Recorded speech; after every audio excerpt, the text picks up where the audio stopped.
জাতীয় নিরাপদ সড়ক দিবস উদযাপন উপলক্ষে গণপ্রজাতন্ত্রী বাংলাদেশ সরকার একটা উদ্যোগ নিয়েছে।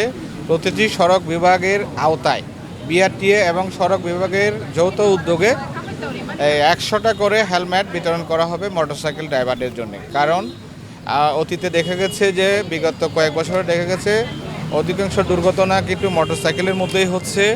বিশেষ করে যাদের মধ্যে হেলমেট থাকে না তাদের মৃত্যুর হার বেশি, যার কারণে সরকার এটা জনগণের মাঝে একটা মেসেজ দিতে চায় যে আমরা যেন ট্রাফিক রুলস মানি এবং হেলমেট ইউজ করে যেন বাইক ড্রাইভ করি এবং এক্ষেত্রে আমরা সবাই নিরাপদ থাকবো, আমরা দুর্ঘটনা হ্রাস পাবে। সরকার দুর্ঘটনা হ্রাস করবে এই উদ্যোগটা নিয়েছে। আমরা জনগণ থেকে যথেষ্ট সাপোর্ট পেয়েছি, আমরা তাদের থেকে তারা উৎসাহিত হয়ে এখানে চলে এসেছে। তো আজকে এই কার্যক্রমটা আমরা শুরু করেছি, এটা বেশ কয়েকদিন ধরে চলবে। আমরা এই রাঙ্গামাটি জেলায় প্রায় 100টা মতো আমরা হেলমেট বিতরণ করব।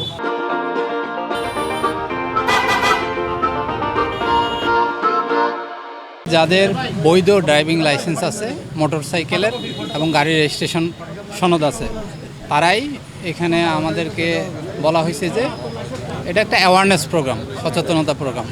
কারণ হেলমেট ব্যবহারের যে আমাদের যে মানে অনীহা, এই অনীহার কারণেই দেখা যায় যে আমরা হেলমেট আছে পিছনে বাইকের সাথে লাগানো আছে, কিন্তু আমরা কেউ পরিধান করি না। এই অভ্যাস থেকে বেরোয়া আমরা এখন কিন্তু অভিযান করব যে আমরা হেলমেট বিতরণ করলাম, আদৌ এটা কোনো পরিবর্তন হইল কিনা। যারা রাইডার আছেন, যারা রাইড করেন, একটু কেয়ারফুলি এটা রাইড করতে হবে। কারণ এই পার্বত্য এলাকায় একটু দূরে দূরে হলেও অনেক পাহাড়িরা বসবাস করে, যাতে অ্যাক্সিডেন্টলি কোনো দুর্ঘটনা না হয় বাইকারদের জন্য। এটা একটা হচ্ছে মেসেজটা দিতে চাই।